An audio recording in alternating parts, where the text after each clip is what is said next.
గురువారం పారాయణం శ్రీ గురు చరిత్ర అధ్యాయం 2. ఓం శ్రీ గణేశాయ నమః. ఓం శ్రీ సరస్వతీ నమః. ఓం శ్రీ గురుభ్యో నమః. ప్రస్తావన: గురుచరిత్ర పారాయణ వలన శుద్ధులైన ముముక్షువులకు ఒక వంక సద్గురు దర్శనాభిలాష, మరొక వంక విషయాలపై నిరపేక్ష తీవ్రతరమవుతాయి. అప్పుడు మొదట స్వప్నంలోనూ తర్వాత ప్రత్యక్షంగానూ గురుదర్శనము లభిస్తుంది. ఆ గురువు కూడా అనన్య గురుభక్తి చేత జీవన్ముక్తుడై ఉంటాడు. అట్టి సద్గురువు తారసిల్లినప్పుడు మన హృదయం ఆయనను నిస్సందేహంగా గుర్తిస్తుంది. వేరు నిదర్శనాలు అవసరం లేకనే కేవలం దర్శనం మాత్రం చేతనే శాంతి, ఆనందాలు కలుగుతాయి. అటుపైన వారి పట్ల మనకు కలిగిన భావాన్ని నిశ్చలంగా నిలుపుకోవాలి. అందుకు కూడా వారి లీలలు, చరిత్ర పారాయణ, చింతనలే సాధనాలు. అంతటి పూర్ణ గురుని తెలిపే అనన్య గురుభక్తుడు లభించడం కూడా మన జీవితాకాశంలో ఉదయిస్తున్న గురు కృపకు చిహ్నమే. అంటే గురుచరిత్ర పారాయణ చేసే అవకాశం కూడా ఇట్టిదేనన్నమాట. ఈ అధ్యాయంలోని గురుసేవ వృత్తాంతం కల్పితం కాదు. శ్రీ షిరిడీ సాయినాథుని గురుసేవ అక్షరాల అలానే ఉండడం గమనార్హం. సద్గురు సేవ అనుగ్రహం వలన సచ్చిష్యుడు క్షణంలో వేదాంగ పారంగతుడవచ్చని, అతనికి సకల సిద్ధులు ప్రాప్తిస్తాయని పతంజలి మొదలైన గురువులు, మహర్షులు రాసిన యోగశాస్త్ర గ్రంథాలు, శ్రీ గురుగీత కూడా చెబుతున్నాయి. శ్రీ అక్కలకోట స్వామి, తాజుద్దీన్ బాబా మొదలైన వారి చరిత్రలో కూడా ఇందుకెన్నో తార్కాణాలు చూడవచ్చు.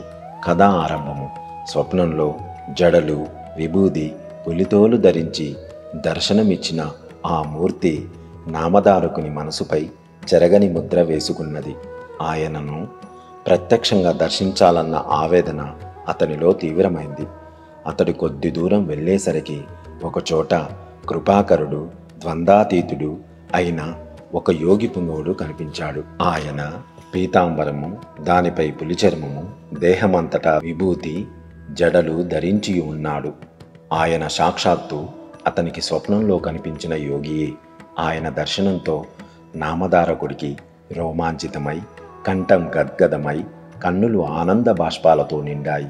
అతడు పారవశ్యంతో నమస్కరించి, స్వామి, నేను శ్రీగురుని దర్శనం కోసం తపించి అది లభించకుంటే మరణించాలనుకున్నాను.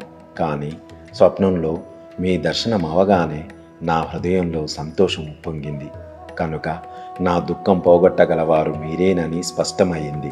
స్వామి, నాకు తల్లి, తండ్రి, భయహారకుడు, పోషకుడు, ఆచార్యుడు అన్నీ మీరే. వేరు దిక్కు లేదు. నా అదృష్టం వలన మీ దర్శనమైంది. మానవులకు సిరి సంపదలు ఉన్నప్పుడు మాత్రమే బంధుమిత్రులు దగ్గరవుతారు. ఆపత్ సమయంలో అందరూ వదిలిపెడతారు. సజ్జనులు మాత్రమే అట్టి సమయంలో ఆదరిస్తారు. ఇంతటి కష్ట పరిస్థితిలో నాకు మీరు లభించారు. యోగీశ్వర, అజ్ఞానమనే చీకటిని నశింపజేయగల జ్ఞానజ్యోతి స్వరూపులు మీరు. నా పేరు నామధారక శర్మ. తమ పేరేమి, ఎక్కడి నుండి వస్తున్నారు, ఎక్కడికి వెళ్తున్నారు అని అడిగాడు. ఆ యోగి ఇలా చెప్పారు: నాయన, ఎవరి భక్తులు తప్పక భుక్తిని, ముక్తిని పొంది తీరుతారో, ఎవరిని యోగులు కూడా ధ్యానిస్తారో అట్టి త్రిమూర్తి అవతారమైన శ్రీ నృసింహ సరస్వతి స్వామి శిష్యుణ్ణి నేను. ఆయనయే సద్గురువు. తననాశ్రయించిన వారికి సకల సంపదలు, సౌఖ్యాలు అనుగ్రహిస్తారు. నన్ను సిద్ధుడంటారు. లోకానుగ్రహార్థం భూలోక, సురలోకాలలో తీర్థయాత్రలు చేస్తుంటాను. నామధారకుడు: స్వామి, శ్రీ నృసింహ సరస్వతి స్వామి మహిమ గురించి ఎందరో చెప్పగా విన్నాను. మా వంశీయులందరూ ఆయన భక్తులే. అందువల్లనే నాకు ఆయన యందు భక్తి కలిగింది. నేను ఎల్లప్పుడూ ఆయనను స్మరిస్తున్నాను. కానీ నేనెంత కష్టాలలో ఉన్నా, నేనెంతగా ఆయనను ప్రార్థించినా నన్ను ఆయన అనుగ్రహించలేదేమి? ఆయన నాపై ఆగ్రహించారెందుకు అని అడిగాడు. సిద్ధయోగి వాత్సల్యంతో ఇలా అన్నారు: విప్రుడా, నేను చెప్పేది శ్రద్ధగా విని ఎప్పుడూ గుర్తుంచుకో. భక్తవత్సలుడైన సద్గురువు తన కృపను అన్ని జీవులపైన ఎల్లప్పుడూ వర్షిస్తూనే ఉంటాడు. అందులో ఎట్టి లోపమూ ఉండదు. ఆయన కృపకు పాత్రులైన వారికే గాక వారి వంశంలో కూడా ఎవరికి ఎట్టి ధైన్యము కలుగదు. ఆయనను సేవించిన నీ ధైన్యం పోలేదంటే ఎంతో ఆశ్చర్యంగా ఉన్నది. నీవు మనసులో ఆయనను సంశయించి ఉండాలి. అందువలననే నీకన్ని కష్టాలు వచ్చాయి. త్రికరణ శుద్ధిగా ఆయననే నమ్మి సేవించే వారికి ఎట్టి కొరవ ఉండజాలదు. నీ గురుభక్తి ఇంకా దృఢం కాలేదు.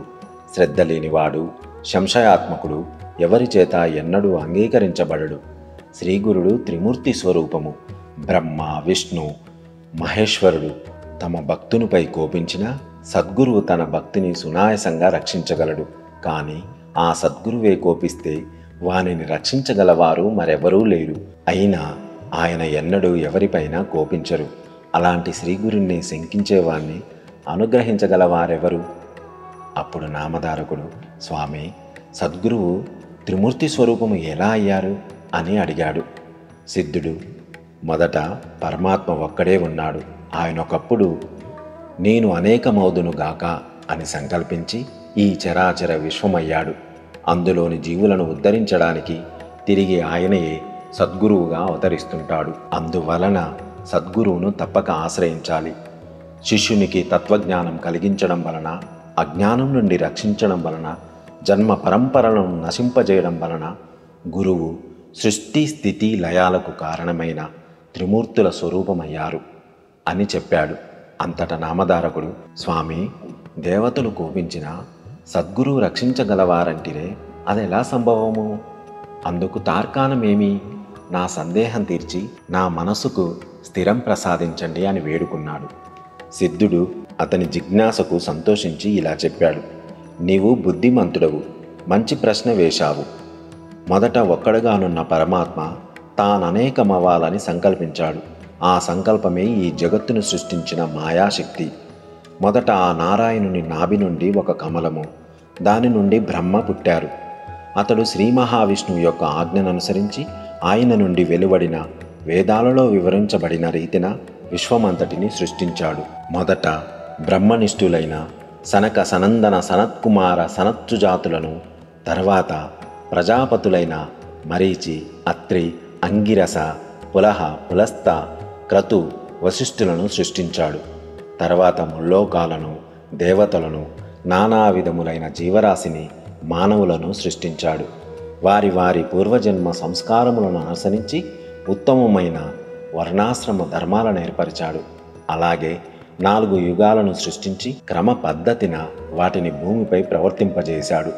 మొదటగా ఆయన సత్యమే ఆకారముగా గలిగి యజ్ఞోపవీతము, ఆభరణాలు ధరించి ఉన్న కృతయుగాన్ని భూలోకంలో 17,28,000 సంవత్సరాలు ప్రవర్తించి రమ్మని ఆదేశించాడు.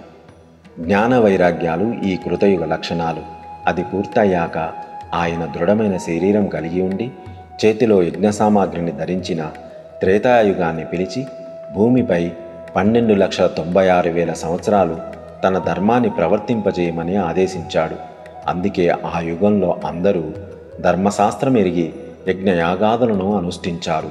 అటు తర్వాత బ్రహ్మ ఖడ్గము, మంచంకోడు, ధనుర్బాణాలు ధరించిన ద్వాపర యుగాన్ని పిలిచి భూమిపై 8,64,000 సంవత్సరాలు తన ధర్మాన్ని ప్రవర్తింపజేయమని ఆదేశించాడు.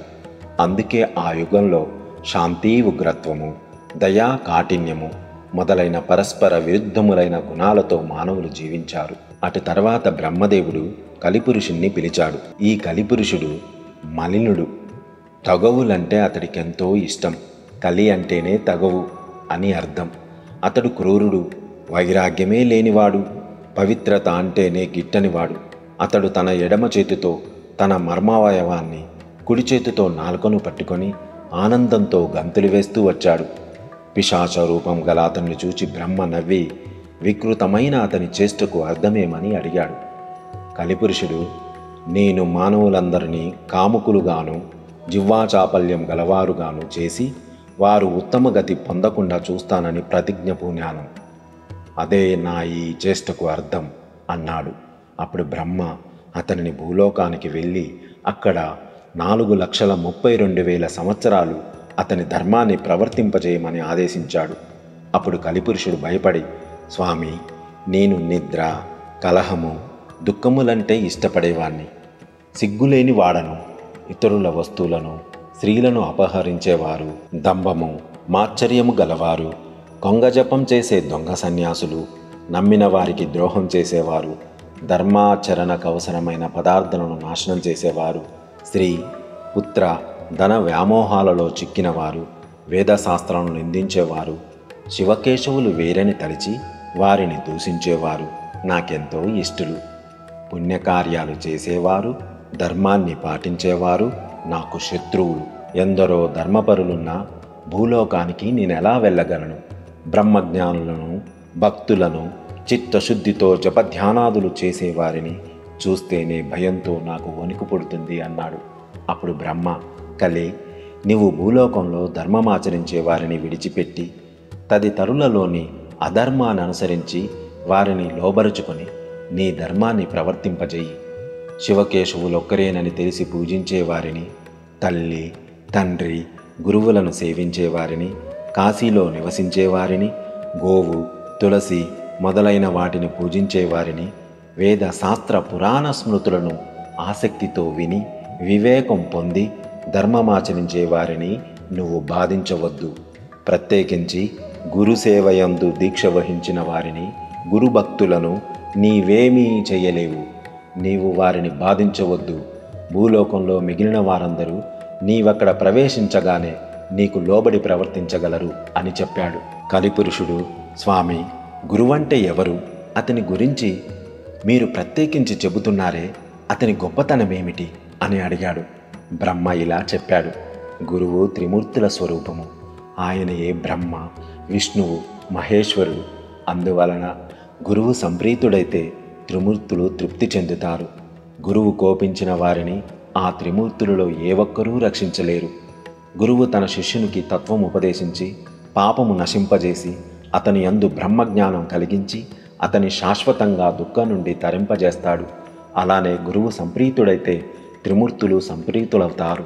కానీ త్రిమూర్తులలో ఏ ఒక్కరూ సంప్రీతులైనా గురువు సంప్రీతుడు కాకపోవచ్చు. కనుక ఎవడు శాస్త్రానుసారం గురువుని సేవించి ఆయన ప్రీతికి పాత్రుడవుతాడో అట్టి శిష్యుడు తానే బ్రహ్మ అవుతాడు. అతనికి తీర్థయాత్రలు, వ్రతాలు, తపస్సు చేసిన ఫలితమంతా గురుసేవ వల్లనే లభిస్తుంది. గురువు వల్లనే శిష్యునికి వర్ణాశ్రమ ధర్మాలు, సదాచారము, సద్వివేకము, కర్మాచరణ, భక్తి, వైరాగ్యము, ముక్తి కూడా లభిస్తాయి.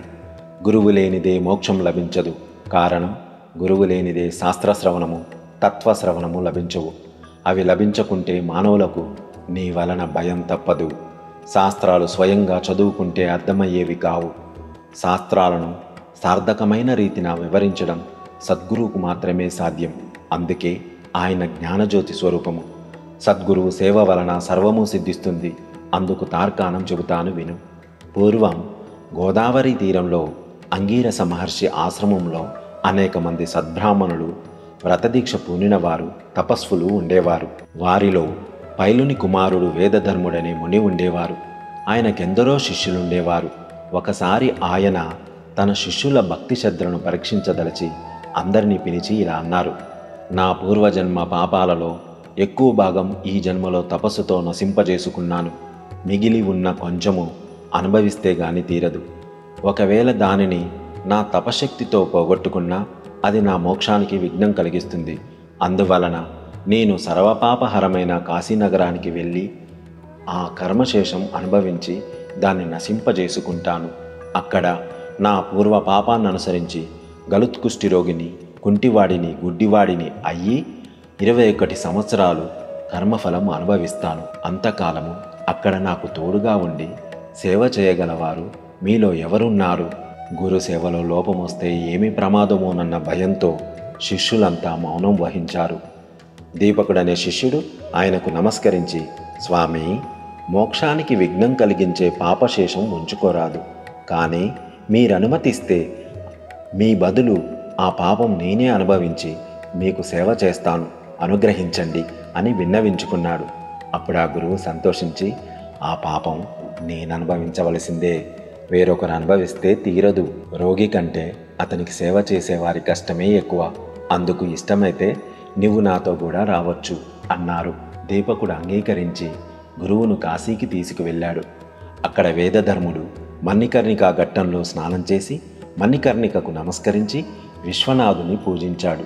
అటు తర్వాత కంబలాశ్వతర ప్రదేశములో దీపకుడు నిర్మించిన కుటీరంలో నివసించసాగాడు. వెంటనే ఆయనకు గలుత్ కుష్ఠరోగము, కుంటితనము, గుడ్డితనము వచ్చాయి. ఆయన శరీరమంతా కుష్ఠరోగంతో కుళ్ళిపోయి పురుగులు పడి దుర్వాసన కొట్టసాగింది. దానికి తోడు మతిస్థిమితం కూడా తప్పింది. సహజంగా ఎంతో ప్రేమమూర్తి అయిన ఆ ముని ఎంతో క్రూరంగా ప్రవర్తించసాగాడు. దీపకుడు మాత్రం తన గురువు సాక్షాత్తు విశ్వనాథుడని విశ్వసించి నిత్యము ఆయన శరీరం శుభ్రం చేసి సర్వోపచారాలతో పూజ చేసి అన్నం తెచ్చి పెడుతుండేవాడు. ఆ ముని మాత్రం అతన్ని ఎన్నో రీతుల బాధిస్తుండేవాడు. అతడు మంచి అన్నం తెచ్చినా కూడా కొంచెమే తెచ్చాడని కోపించి ముని దానిని నేలపై విసిరికొట్టేవారు. దీపకుడు ఎక్కువగా భోజనం తెచ్చినప్పుడు ఆయన దానిని రుచి చూచి బాగలేదని విసిరికొట్టి రుచికరమైన భోజనం తెచ్చిపెట్టమని వేధించేవారు. ఒక్కొక్కప్పుడు ప్రేమతో, అబ్బాయి, నువ్వు ఉత్తమ శిష్యుడివి, నా కోసం నీవెంతో కష్టపడుతున్నావు అని లాలించేవారు. కానీ మరుక్షణమే కోపించి, దుర్మార్గుడా, నువ్వు నన్నెంతో పీడిస్తున్నావు, నువ్వు వెళ్ళిపో, నా శరీరంలో దుర్వాసన పోయేలా కడగడం లేదు, అందువలన ఈగలు నన్ను కుడుతున్నాయి, తోలకుండా చూస్తావేమి అని కసురుతారు. దీపకుడు ఆ పని చేయబోతే ఆయన, దుష్టుడా, ఆకలితో నా ప్రాణం పోతున్నది, ఇంకా భిక్షకు పోయి అన్నం తీసుకురాలేదేమి అని తిట్టేవారు, కొట్టేవారు. దీపకుడు మాత్రం కొంచెం కూడా చలించలేదు. పాపము ఎక్కువగా ఉన్నవారికి కష్టాలతో పాటు దుష్టత్వం కూడా కలుగుతుందని తెలుసుకొని దీపకుడు గురువును భక్తితో సేవిస్తున్నాడు. గురువే సకల దేవతా స్వరూపమని నమ్మిన అతడు కాశీక్షేత్రయాత్ర కూడా చేయక అచ్చటి దేవతలను కూడా దర్శించక గురుసేవలోనే లీనమయ్యాడు. అతడెవరితోనూ మాట్లాడేవాడు కాదు. తన శరీరానికి కావలసిన పనులు కూడా చేసుకునేవాడు కాదు. ఒకనాడు కాశీ విశ్వనాథుడు అతని గురుభక్తికి మెచ్చి దర్శనమిచ్చి వరం కోరుకోమన్నాడు. అతడు తన గురుదేవుని అనుజ్ఞ లేకుండా ఎట్టి వరము కోరలేనన్నాడు. తన గురువు వద్దకు వెళ్ళి వారి వ్యాధి తగ్గేలా తాను వరం కోరుకోవడం ఆయనకు ఇష్టమేనా అని వేదధర్ముణ్ణి విచారించాడు. అప్పుడు ఆయన, ఏమిరా, నా సేవ చేయడం నీకంత కష్టంగా ఉందా? నా కోసం నీవెట్టి వరము కోరనక్కర్లేదు. వరం వలన ఈ రోగం పోగొట్టుకుంటే దానిని మరొక్క జన్మలో అనుభవించవలసి వస్తుందని శాస్త్రం చెబుతుంది. కనుక నేను ఈ జన్మలోనే ఈ పాపం అనుభవించి నా మోక్షానికి ఆటంకం తొలగించుకుంటాను అని చెప్పారు.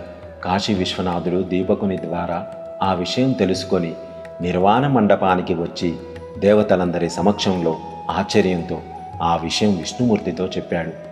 విష్ణుమూర్తి ఆనందించి ఆ గురు శిష్యులను చూడడానికి వెళ్ళాడు. ఆయనను చూడగానే దీపకుడు నమస్కరించి, స్వామి, వరాలు కోరి మీకోసం తపస్సు చేస్తున్న వారిని ఉపేక్షించి మిమ్మల్ని ఎన్నడూ సేవించని నాకు దర్శనమిచ్చారేమి అని అడిగాడు. విష్ణుమూర్తి, నాయనా, గురువును భక్తితో సేవిస్తే నన్ను సేవించినట్లే.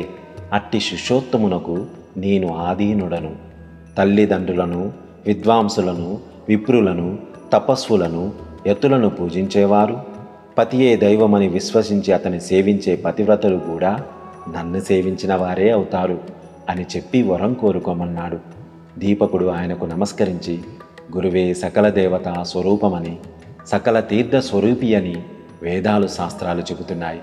మీరిచ్చే వరం గురువు ఇవ్వగలడు గదా అన్నాడు.